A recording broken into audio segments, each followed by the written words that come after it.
Benvingudes i benvinguts, totes i tots. Avui comencem la nostra segona temporada dels Poetes Catalans. Soc en Marcel Cendra, professor de català d'aquest casal. Avui parlarem d'un referent en la poesia catalana, en Carles Riba i Bracons. Carles Riba i Bracons va néixer a Barcelona l'any 1893 i va morir a Barcelona l'any 1959. Humanista, filòleg, escriptor i poeta en llengua catalana. També van ser molt valorades les seves traduccions de textos grecs, tant moderns com clàssics. Va estudiar dret, filosofia i lletres a la Universitat de Barcelona, on va adquirir una important formació de caire hel·lenístic. L'any 1916 es va casar amb la poetessa Clementina Arderiu, la qual havia conegut a uns Jocs Florals.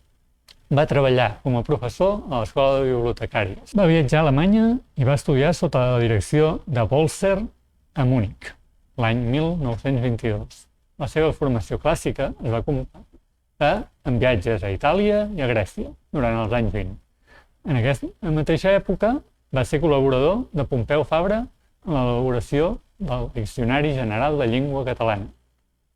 També va treballar a la Fundació Bernat Metge, especialitzada en estudis clàssics, i va passar a ser professor de grec de la Universitat de Barcelona l'any 1934.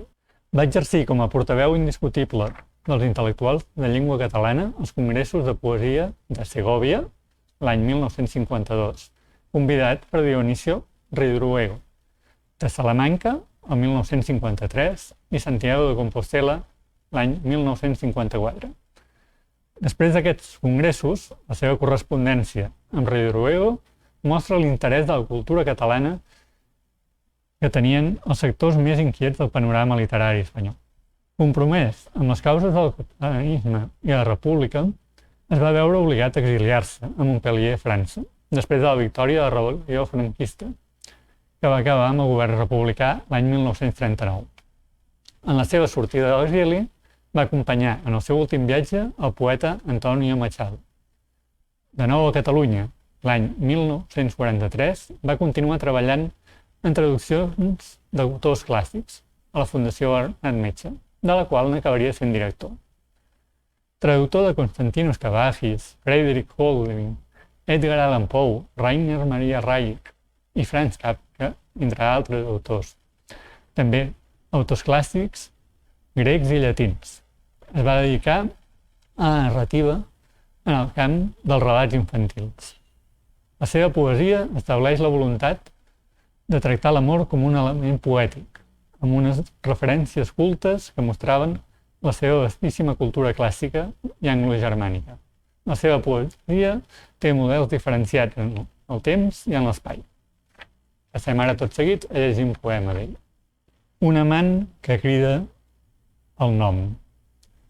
Déu podria haver fet descloure una rosa més, la més noble, en l'alba d'una illa sense homes. Però un remot canvi nocturn entre el seu cel i el nostre rompre en somrís un astre el més pur. En un golf secret, fer expirar tota la dolçor del mar gran, en l'onada més radiant.